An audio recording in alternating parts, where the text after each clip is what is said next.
గుడివాడ. ఏపీలో 175 అసెంబ్లీ స్థానాల్లో గుడివాడ ఇప్పుడు హాట్ సీట్. రాష్ట్రం మొత్తం జరుగుతున్న ఎన్నికలు ఒక ఎత్తైతే గుడివాడలో జరుగుతున్న ఫైట్ మరో ఎత్తు. ఒకప్పటి టీడీపీ కంచుకోటైన గుడివాడలో ఈసారి ఎలాగైనా టీడీపీ జెండా ఎగరేయాలనే యువనేత అవినాష్ ఎమోషన్ ఒకవైపు, వరుసగా 4గోసారి తన సీటు చేజారకూడదనే నాని అగ్రెసివ్నెస్ మరోవైపు గుడివాడ అసెంబ్లీ పోరు రసవత్తరంగా మార్చేశాయి. తన గెలుపు నల్లేరు మీద నడకే అని ఇన్ని రోజులు భావించిన నానికి ఇప్పుడు తన గెలుపు అంత ఈజీ కాదనే విషయం కూడా అర్థమైందనేది వాస్తవం. తన నామినేషన్ రోజున అట్టహాసంగా జన సమీకరణ చేయడం ద్వారా అవినాష్, నాని శిబిరాన్ని డైలమాలో పడేశారన్నది కూడా వాస్తవమే. అందుకే ఇప్పుడు నాని తన గెలుపు కోసం సర్వశక్తులు ఒడ్డే పరిస్థితి. ఇలాంటి ఎమోషన్స్ మధ్య పార్టీల మధ్య పోరు పక్కకు వెళ్లిపోయి అవినాష్, నానిల మధ్య వ్యక్తిగత యుద్ధం మొదలైంది. అసలు గుడివాడలో ఈ పరిస్థితి ఎందుకొచ్చిందో తెలియాలంటే ఈ స్టోరీలోకి వెళ్లాల్సిందే.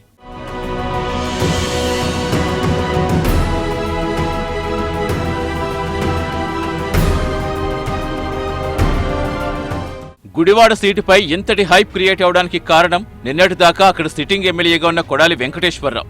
కృష్ణా జిల్లా టీడీపీ నుంచి నందమూరి కుటుంబానికి సన్నిహితుడిగా మారిన కొడాలి వెంకటేశ్వరరావు అలియాస్ నాని నందమూరి హీరోల సినిమాలకు చాలాసార్లు నిర్మాతగా కూడా వ్యవహరించారు. ప్రత్యేకించి జూనియర్ ఎన్టీఆర్ నటించిన సాంబా లాంటి సినిమాలకు ప్రొడ్యూసర్గా ఉన్నారు. అందుకే పట్టుబట్టి నందమూరి వారసులు 2004 ఎన్నికల్లో మొదటిసారి నానికి గుడివాడ టికెట్ ఇప్పించారు. ఈ క్రమంలోనే నాని టీడీపీ నుంచి గెలిచి మొదటిసారి ఎమ్మెల్యేగా అసెంబ్లీలో అడుగుపెట్టారు. వరుసగా 2009లో కూడా నానికి గుడివాడ ఎమ్మెల్యే టికెట్ దక్కింది. అలాంటి నాని 2014 ఎన్నికలకు ముందు వైసీపీ జెండా కప్పుకుని 2014లో వైసీపీ నుంచి గుడివాడ ఎమ్మెల్యేగా ఎన్నికయ్యారు.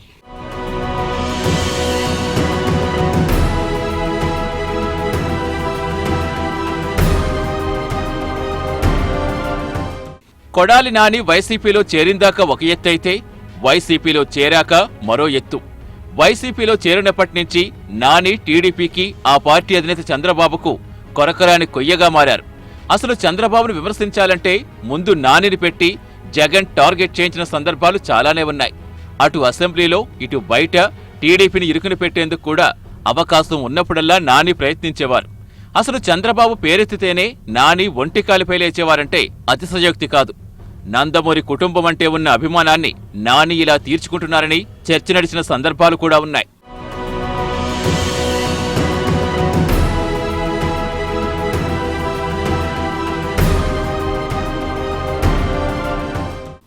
అందుకే అలాంటి నానికి చెక్ పెట్టడంతో పాటుగా మరోసారి నానిని అసెంబ్లీకి రాకుండా చేయాలనే ఆలోచనతో చంద్రబాబు ఇక్కడ వ్యూహాత్మక ఎత్తుగడ వేశారు. ఈ నియోజకవర్గంలో సీనియర్ నేతలను పక్కన పెట్టి మరీ దేవినేని నెహ్రూ వారసుడు దేవినేని అవినాష్ను ఇక్కడి నుంచి టీడీపీ అభ్యర్థిగా బరిలో దింపారు. అవినాష్ టీడీపీ అభ్యర్థిగా బరిలో దిగినప్పటి నుంచి గుడివాడలో సీన్ నిజంగానే మారిపోయింది. అసలు అవినాష్ ఎంపికతోటే కార్యకర్తల్లో జోష్ వచ్చినట్టయింది. ఇన్ని రోజులుగా టీడీపీ వైపు నుంచి నానిని ఢీకొట్టే అభ్యర్థి లేకపోవడంతో నాని వైపు ఎముగ్గిన టీడీపీ శ్రేణులకు ఇప్పుడు అవినాష్ రూపంలో యువనేత దొరికినట్టయింది. నాని లాంటి మాస్ ఇమేజ్ ఉన్న నేతలకు అవినాష్ లాంటి యూత్ ఇమేజ్ ఉన్న నేతే కరెక్ట్ అనే పరిస్థితి రావడంతో ఇప్పుడు గుడివాడ హాట్ సీట్ తలపిస్తోంది.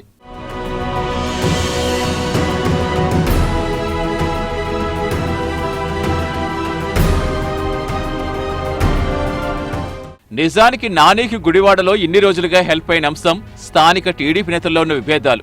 కానీ ఈ విషయంలో ఈసారి టీడీపీ అధినాయకత్వం వ్యూహాత్మకంగా వ్యవహరించింది.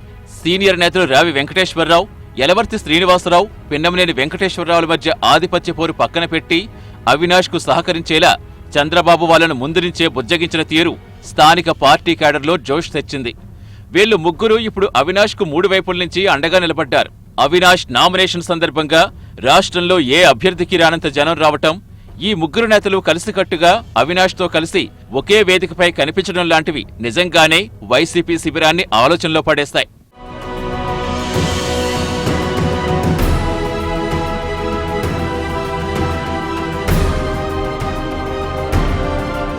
తనకు గట్టి పోటీ ఇస్తున్న అవినాష్ నిరుకున పెట్టేలా నాని తెరపైకి తెచ్చిన ప్రచారం అవినాష్ స్థానికుడు కాదనే అంశం.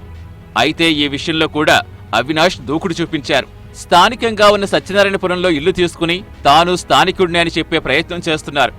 అవినాష్ ని పోటీకి దించాక జూనియర్ ఎన్టీఆర్తో ఉన్న సన్నిహిత సంబంధాల దృష్ట్యా నాని తన తరపున జూనియర్ను తీసుకొచ్చి ప్రచారం చేస్తారనే చర్చ నడిచినా ఇప్పుడు ఈ వార్తలకు బ్రేక్ పడింది. జూనియర్ వచ్చి నాని తరఫున ప్రచారం చేసినా అది వైసీపీ తరఫున ప్రచారం చేసినట్టే అవుతుంది. అందుకే జూనియర్ ఈ విషయంలో సైలెంట్ గా ఉండిపోయారంటున్నారు. ఇక వైసీపీకి అండగా ఉన్న ఎస్సీ, ఎస్టీ ఓటు బ్యాంకును జనసేన, కాంగ్రెస్ లాంటి పార్టీలు చీలుస్తాయని అంచనా వేస్తున్నారు టీడీపీ నేతలు.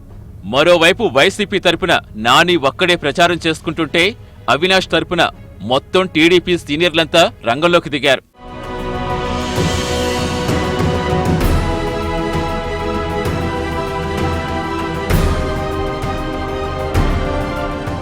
వైసీపీ నుంచి ప్రస్తుతం పోటీ చేస్తున్న అభ్యర్థుల్లో కొడాలి నానికే మంచి వ్యూహకర్తగా పేరుంది.